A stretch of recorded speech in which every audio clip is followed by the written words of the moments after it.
Telugu Desam party అధికారంలోకి వచ్చింది. నారా చంద్రబాబు నాయుడు 4వ ముఖ్యమంత్రిగా, నవ్య ఆంధ్రప్రదేశ్కు 2వ ముఖ్యమంత్రిగా బాధ్యతలు స్వీకరించారు. ఎన్నికల ముందు దాదాపు అంటే సుమారుగా 2-3 ఏళ్ల పాటు సుదీర్ఘంగా ఆయన పార్టీ కార్యక్రమాల పేరుతో ప్రజల్లోకి వెళ్ళాడు. అనేక సందర్భాల్లో నేను ఇక నుంచి మారాను, పార్టీ మీద పూర్తిగా నిఘా పెడతాను, శ్రద్ధ చూపుతాను, కార్యకర్తలకు అందుబాటులో ఉంటాను, అధికారంలోకి వస్తే ఐఏఎస్ అధికారులు, ఐఏఎస్ ఆఫీసర్లు, ఇతర అధికారులతోటే కాలం గడుపుతాడు, పార్టీని నెగ్లెక్ట్ చేస్తాడనే ఆరోపణలు ఉన్నాయి, దానికి విరుద్ధంగా వ్యవహరిస్తానని చెప్పని ఆయన ముందుగానే చెప్పారు. దానిలో భాగంగానే ముఖ్యమంత్రిగా బాధ్యతలు స్వీకరించిన ఈ 3 వారాల్లోనే ఆయన పనితీరులో అనేక మార్పులు కనపడతా ఉన్నాయి.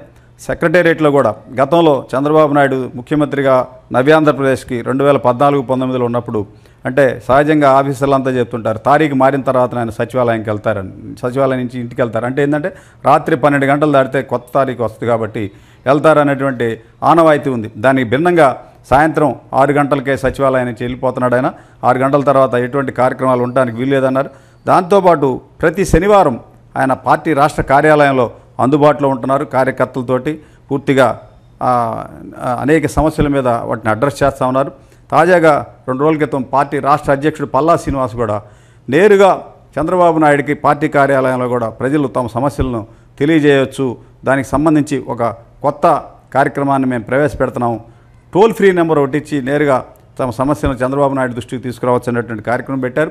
చంద్రబాబు నాయుడికి అంటే ముఖ్యమంత్రిగా పార్టీ కార్యాలయంలో ఉన్నా కూడా వినతి పత్రాలు స్వీకరించి ప్రధానంగా ఆ వచ్చిన వినతి పత్రాలను ఆయా శాఖల మంత్రులకు, శాసనసభ్యులకు పంపించడం, ప్రధానంగా దాంట్లో సమస్య తీవ్రతను బట్టి నేరుగా ముఖ్యమంత్రికి పంపించడం, ఇటువంటి ఒక ప్రత్యేక ఏర్పాట్లు కూడా పార్టీ పరంగా చేస్తున్నారు. ఆయన ముఖ్యమంత్రిగా బాధ్యతలు స్వీకరించిన తర్వాత ప్రతి శనివారం పార్టీ రాష్ట్ర కార్యాలయంలో ఉండి ప్రధానంగా సంస్థాగతంగా నియోజకవర్గాల వారీగా, మండలాల వారీగా పార్టీ పరిస్థితి ఏంటి, ఏ నియోజకవర్గంలో ఎట్లా ఉంది, మనం ఇంకా బలోపేతం కావాలంటే ఏం చర్యలు తీసుకోవాలా, పార్టీ రాష్ట్రంలో ఓడిపోయిన 11 స్థానాల్లో 2 స్థానాలు బీజేపీ 9 చోట్ల తెలుగుదేశం పార్టీ ఓడిపోయింది. ఆ 9 చోట్ల పార్టీ ఎందుకు ఓడిపోయింది, సంస్థాగతంగా అక్కడ జరిగిన లోపాలేంటి, తిరిగి మనం అక్కడ గెలుపొందాలంటే ఏం చేయాలా, ఇలా అనేకమైనటువంటి పార్టీపరమైనటువంటి కార్యక్రమాల మీద బాగా కసరత్తు పెడుతున్నారు. ప్రధానంగా తెలుగుదేశం పార్టీ కూటమి 164 స్థానాల్లో గెలుపొందడంతో అనేక మంది సీనియర్లు మంత్రి పదవులు ఆశించారు. తర్వాత పోటీ చేసినటువంటి సీనియర్ నేతలంతా గెలుపొందారు. దీంతో దాదాపు ఒక 20-30 మంది సీనియర్ నాయకులందరికీ కూడా మంత్రి పదవులు ఇవ్వలేకపోయారు. దాదాపు అంటే ఎప్పుడు ఎన్టీఆర్ క్యాబినెట్లో పనిచేసినటువంటి కళా వెంకట్రావు కానీ, బుచ్చే చౌదరి కానీ, 5-6 సార్లు గెలిచినటువంటి శాసనసభ్యులుగా గెలిచినటువంటి మన ధూళిపాళ నరేంద్ర కానీ, ఎంతోమంది సీనియర్లు సంస్థాగతంగా రాజకీయ కుటుంబాల నుంచి వచ్చినటువంటి కోట్ల సూర్యప్రకాష్, ఇటువంటి వాళ్ళకి కూడా మంత్రివర్గంలో అవకాశం కల్పించలేకపోయారు. దీంతో ఇటు మరోవైపు కన్నా లక్ష్మణ్ కానీ వీళ్ళందరినీ అవకాశం కల్పించలేకపోయినా సీనియర్లుగా వాళ్ళు కూడా అర్థం చేసుకొని ఎక్కువ మంది గెలిచారు, అందరికీ అవకాశం కల్పించలేకపోయారనే భావంతో సర్దుకున్నారు. ఒకవైపు ఎన్నికల్లో ఇచ్చిన హామీలకు అనుగుణంగా పెన్షన్ల పంపిణీ, దాంతోపాటు అన్న క్యాంటీన్లు ఇవన్నీ కూడా అమలు చేస్తూ ఉన్నారు. ఇలా జూలై 1 నుంచి పెన్షన్ల పంపిణీకి పూర్తిగా శాసనసభ్యుల్ని, దాంతోపాటు ఎన్డీఏ నేతల్ని, జనసేన, బీజేపీ, తెలుగుదేశం నాయకుల్ని, సచివాలయ సిబ్బందితో పాటు నేరుగా లబ్ధిదారుల దగ్గరికి వెళ్ళి వాటిని పంపిణీ చేసే దాంట్లో భాగస్వాములు కావాలని చెప్పని ఒక ఆదేశాలు ఇచ్చి 6 గంటలకే ఆయన తాడేపల్లి మండలం పెనుమాకలో పెన్షన్ల పంపిణీ డిస్ట్రిబ్యూషన్ కార్యక్రమంలో నేరుగా ఆయన పాల్గొన్నాడు. దీంతోపాటు లోక్సభ సభ్యులు కూడా ప్రధానంగా ఆ నియోజకవర్గాల్లో శాసనసభ్యులతో సత్సంబంధాలు కొనసాగించడం, సంస్థాగతంగా ప్రజలకు అందుబాటులో ఉండడం, మనం ప్రజలు సేవకులుగా మనం భావించాలి తప్ప ప్రజల మీద పెత్తనం చేయొద్దు అని చెప్పని చెప్తూ పార్టీలో సంస్థాగతంగా అంటే మారిన చంద్రబాబు ఎలా ఉంటుంది అనే విధంగా దానికి నిదర్శనంగా చూపిస్తూ ఉన్నారు.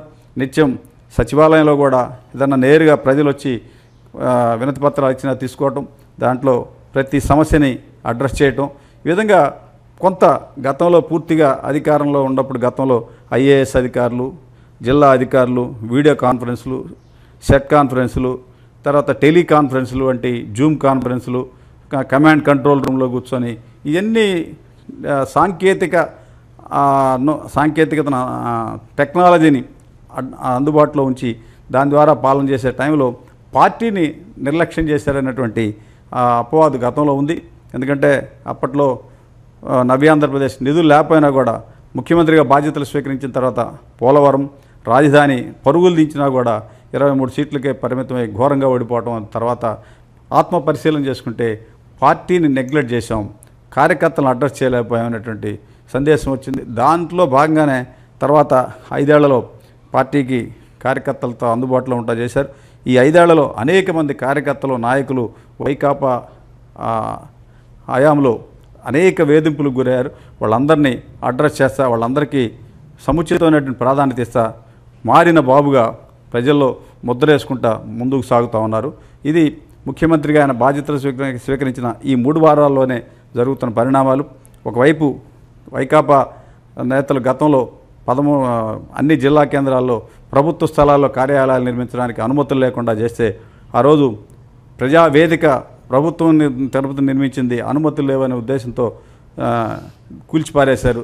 దాన్ని దృష్టిలో ఉంచుకొని ఈ భవనాలను కూల్చకుండా నోటీసులు ఇచ్చి చట్టపరంగా చర్యలు తీసుకోవడానికి అన్ని ఏర్పాట్లు చేశారు. ఈ విధంగా చంద్రబాబు మారిన బాబుగా ప్రజల ముందుకు వస్తున్నారు. ఇది దీనికి సంబంధించిన అంశాలు.